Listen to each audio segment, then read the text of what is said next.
স্বামীকে না জানিয়ে তার পকেট থেকে 20 টাকার একটা নোট নেওয়ার সময় সে দেখে ফেলে। অত্যন্ত কড়া গলায় বলে, অন্যের জিনিস না বলে নেওয়াকে চুরি বলে।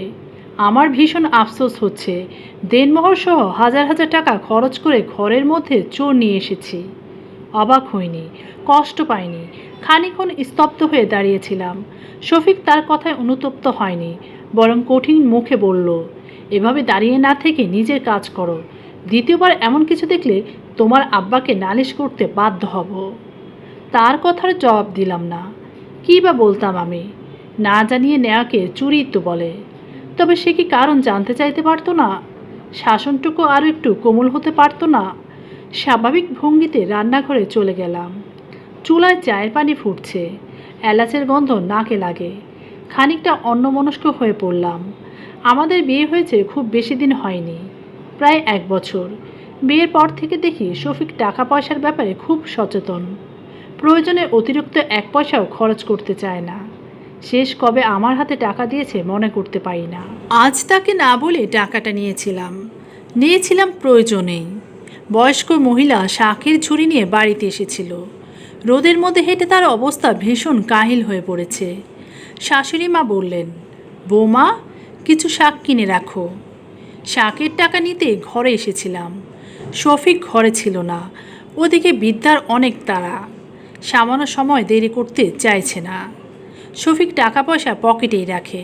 ভেবেছিলাম পরে জানিয়ে দেব, তবে এমন কিছুর আশা করিনি। অবশ্য যা হয় ভালোর জন্যই হয়। আমার একটা শিক্ষার প্রয়োজন ছিল। অন্যের টাকাকে নিজের মনে করতে গিয়েছিলাম। আসলে কি তাই? নিজের স্বামী কি কখনো অন্য লোক হয়? চা কাপে ঢালতে শাশুড়ি মা এলেন। কোমল গলায় বললেন, তোমাকে এমন দেখাচ্ছে কেন? কিছু হয়েছে? মাথা দোলালাম। খেয়াল করলাম চোখ থেকে পানি পড়ছে। ধরা গলায় বললাম, না মা, কিচ্ছু হয়নি। তিনি আমার কাঁধে হাত রাখলেন, শীতল গলায় বললেন, শফিক কিছু বলেছে? শাশুড়ি মা বুদ্ধিমতী মহিলা, শত চেষ্টা করেও তার কাছ থেকে কিছু লুকাতে পারলাম না। সব কিছু শোনার পর তিনি দীর্ঘশ্বাস ছাড়লেন। বিমর্ষ গলায় বললেন, শফিক তার বাবার মতো হয়েছে।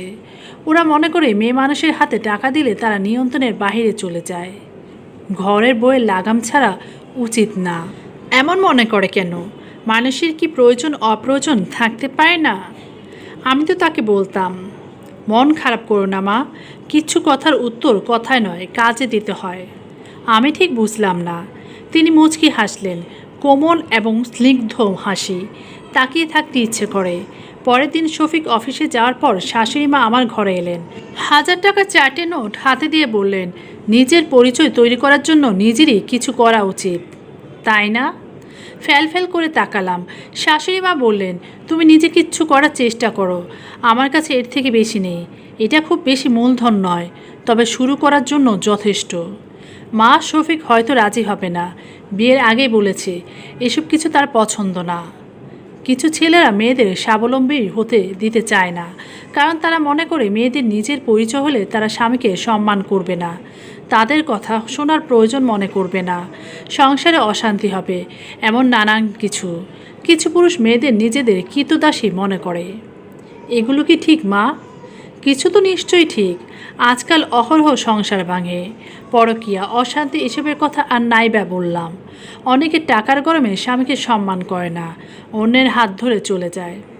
সব মেয়ে কি সমান হয়? সবাই কি সংসার ছেড়ে চলে যায়, স্বামীকে অসম্মান করে? সব পুরুষও কিন্তু এক হয় না মা। কেউ কেউ থাকে যারা নিঃস্বার্থভাবে স্ত্রীর পাশে দাঁড়ায়। এই যেমন আমার ভাই, ভাবিকে বিয়ের পরেও পড়িয়েছে, নিজের আগ্রহে প্রাথমিক বিদ্যালয়ে চাকরির ব্যবস্থা করে দিয়েছে। ভাবিও তার সম্মান রেখেছে, কয়েক যুগ তারা একসময় কাটিয়ে দিয়েছে। সব ছেলে আপনার ভাইয়ের মতো হয় না, সব মেয়ে মামানির মতো ভাগ্যবতী হয় না। দেখো মা, বইয়ের ভরণপোষণের দায়িত্ব স্বামীর উপর, আল্লাহ এমনই ঠিক করে দিয়েছে। ছেলেরা বাহিরের দিক সামলাবে, মেয়েরা ঘর। এটা পারস্পরিক সহযোগিতার মাধ্যমে সুন্দরভাবে বেঁচে থাকার একটি পন্থা, যেখানে দুজন দুজনের উপর নির্ভরশীল। তার মানে কিন্তু এই না যে কোনো মেয়ে তার বরের কেনা গোলাম, যে সামান্য কারণে অপমান অপদস্থ করবে, প্রয়োজন না জেনেও কথা শোনাবে। আপনি আমায় কি করতে বলছেন? তুমি ঘরে বসেই কিছু রোজগারের চেষ্টা করো। হাঁস মুরগি পালন করতে পারো, যতটুকু পড়াশোনা করেছো সেটাও কাজে লাগাতে পারো। শাশুড়ি মা নিজের ঘরে চলে গেলেন। টাকাগুলোর দিকে তাকিয়ে চোখের পানি মুছলাম। পড়াশোনা খুব বেশি দূর হয়নি। বাবা মা এসএসসি পরীক্ষার পরপরই বিয়ে দিয়ে দিয়েছে, তারপর আর পড়াশোনা করা হয়নি। গ্রামের মানুষের মানসিকতা কতদূর পরিবর্তন হয়েছে জানি না, তবে মেয়েদের জীবন খুব বেশি বদলায়নি। রাতের খাবারের সময় কথাটা তুললাম। শফিক বিরক্ত গলায় বলল, আমার টাকা সংসারের জন্য যথেষ্ট, তোমার কেন বাড়তি রোজগারের প্রয়োজন হবে? শাশুড়ি মা পাশেই ছিলেন। তিনি কড়া গলায় বললেন, তোর টাকা তোরই এবং তোর সংসারের জন্য যথেষ্ট। বৌমার না সবারই নিজের কিছু থাকা উচিত, কিছু না থাকলেও অন্তত সম্মানটুকু। শফিক কিছু বলল না, সে মায়ের মুখের উপর কোনো কথা বলে না, তবে আড়ালে ফুঁসল। তেতো গলায় বলল, এইসব বুদ্ধি কার মাথায় জানি না, তবে আমি কোনো ধরনের সাহায্য করতে পারবো না।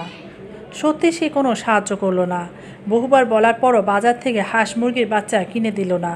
শেষমেশ পাশের বাড়ির সবুরের মায়ের থেকে গোটা দশেকের মুরগির বাচ্চা আর 5টা মাঝারি ধরনের হাঁস কিনলাম। ওদের জন্য ধান আর কিছু ব্রয়লারের খাবার কিনলাম। শাশুড়ি মা কথা বলে সবুরের টিউশনি আমার কাছে ঠিক করে দিল। বাচ্চা ছেলে, স্বরবর্ণ ব্যঞ্জনবর্ণ শেখাতে হবে, মাসে 400 টাকা। সংসারের কাজের ফাঁকে এতটুকু সময় হয়ে যায়। শুরুর দিকে ভীষণ ভয় করত। বাচ্চা মুরগির ওর বাড়িতে চলে যেত, তারা ভীষণ কথা শোনাতেন। শাশুড়িমা ঘরে পুরানো মশারি কেটে ওদের আটকানোর ব্যবস্থা করে দিলেন। তবুও কয়েকটা মরল। 2টো মুরগি ঘরের জন্য জবাই করলাম। সব কিছু মিলে খারাপ চলছিল না। মাস 2 পর প্রথম রোজগার হাতে এলো। মুরগি যেগুলো ছিল ওগুলো বিক্রি করে দিলাম। বাড়ি থেকে কিনে নিয়ে গেছিল। ওই টাকা দিয়ে কয়েকটা নতুন মুরগি কিনলাম, কিছু টাকা সরিয়ে রাখলাম। এর মধ্যে হাঁসগুলো ডিম পাড়া শুরু করলো। ঘরে খাওয়ার কাজ চলে, কিছু বাঁচলে গ্রামের মহিলা এসে কিনে নিয়ে যায়। মাস 4 পর সপুরের মা টিউশনির টাকা দিয়ে গেল, 4 মাসের। এতদিন সমস্যার কারণে দিতে পারিনি। চুপিসারে জমানো টাকাগুলো বের করলাম। গুনতে গুনতে চোখে পানি এসে যাচ্ছে। সব মিলে প্রায় 6,000 টাকা হয়েছে। এক দৌড়ে শাশুড়ি মায়ের ঘরে গেলাম। টাকাগুলো দেখে উনিও খুব খুশি হলেন। মাথায় হাত বুলিয়ে দিতে দিতে মুখ ঘুরিয়ে ফেললেন, হয়তো চোখের পানি লুকাতে চাইছেন। সেদিন থেকে যেন নতুন করে বাঁচতে শিখলাম। প্রথমবারের মতো শফিকের সাথে কাপড়ের দোকানে গেলাম। সবার জন্য টুকটাক কিছু উপহার কিনলাম। শফিককেও একটা শার্ট কিনে দিলাম। সে নিতে চায়নি, অথচ তার মুখ দেখে মনে হচ্ছিল ভীষণ খুশি হয়েছে। শাশুড়ি মায়ের জন্য একটা শাড়ি নিলাম, খুব বেশি দামি নয়, তবে দেখতে সুন্দর। সাদা কাপড়ের উপর ছোট ছোট নীল ফুলের নকশা। কাপড় দিতে গিয়ে কোনো কথা বলতে পারিনি। খানিকক্ষণ শাশুড়ি মায়ের না ভুল বললাম, মায়ের কোলে মাথা রেখে শুয়েছিলাম আর চোখের পানি ফেলছিলাম। শুধু কি জন্ম দিলেই মা হওয়া যায়? ভালোবেসে আগলে রাখলে বাঁচতে শেখালে কি মা হওয়া যায় না? সেদিন মাও কোনো কথা বলেনি, মাথায় হাত বুলিয়ে দিয়েছিলেন শুধু। দিনকাল ভালোই চলছিল, ঝড়ঝাপটা কম আসেনি। মুরগি হাঁস মারা গেছে, সবুরে পড়া শেষ হয়নি, তবে আমি থেমে যাইনি। হোঁচট খেলেও উঠে দাঁড়িয়েছি। বহুদিন বাদে আজ হঠাৎই নজর এলো শফিক আমার ব্যাগ থেকে টাকা বের করেছে। আমায় দেখে লজ্জায় লাল হয়ে বলল, একটু প্রয়োজন ছিল, মাস শেষে দিয়ে দেব। খুব করে বলতে ইচ্ছে করেছিল, অন্যের জিনিস না জানিয়ে নেওয়াকে চুরি বলে, তবে বললাম না। ওই কথার জন্য ওকে মাফ করে দিয়েছি। সেদিন ও আমায় এসব বলেছিল বলে আজ নিজের কিছু টাকা আছে। ধাক্কা খেয়ে পড়ে না গেলে কখনোই উঠে দাঁড়ানো যায় না। শফিক বলল, তুমি কিছু মনে করলে নাকি? না সূচক মাথা দোলালাম। শান্ত গলায় বললাম, সংসার এমনই, একে অপরের উপর নির্ভরশীলতা। সামান্য কথায় সংসার ভাঙে না, মনের মাঝে একটা দাগ পড়ে। সেই দাগগুলো মারাত্মক রকমের গভীর এবং যন্ত্রণাদায়ক, সুখ নষ্ট করে দেয়। শফিক জবাব দিল না, ব্যস্ত ভঙ্গিতে চলে গেল। হয়তো তারও পুরনো কথা মনে পড়েছে। তবে আমি আর কিছু বললাম না। সামান্য কথা, অপমান, ছোট করা, এগুলোর জন্য সংসার ভাঙা যায় না। কেউ হয়তো ভাঙে না, তবে তা বুকে চাপা থাকে। কখনো সখনো চাপা কান্না বা দীর্ঘশ্বাসের কারণ হয়ে দাঁড়ায়। আমার জীবনে নতুন মা ছিল। অন্য শাশুড়ির মতো তিনিও কথা শোনাতেন, ভুল ধরতেন, তবে তার পাশে দাঁড়ানো যেন সব কিছু ছাপিয়ে যায়। মন থেকে সম্মান নিয়ে আসে। শাশুড়ি নাকি ভালো হয় না, বেশিরভাগ মেয়েই তাদের ভালো বলতে চায় না। পুরনো দিনগুলো আগের যুগের চড়ায় আটকে থাকুক, আমি ভালো হই, আমার ছেলে বউ গর্ব করে বলুক আমার শাশুড়ি আমার মা। পরিবর্তন না হয় আমাকে দিয়ে শুরু হোক। গল্পটি ভালো লাগলে অবশ্যই চ্যানেলটিকে সাবস্ক্রাইব করবেন, লাইক কমেন্ট শেয়ার করে পাশে থাকবেন। ধন্যবাদ।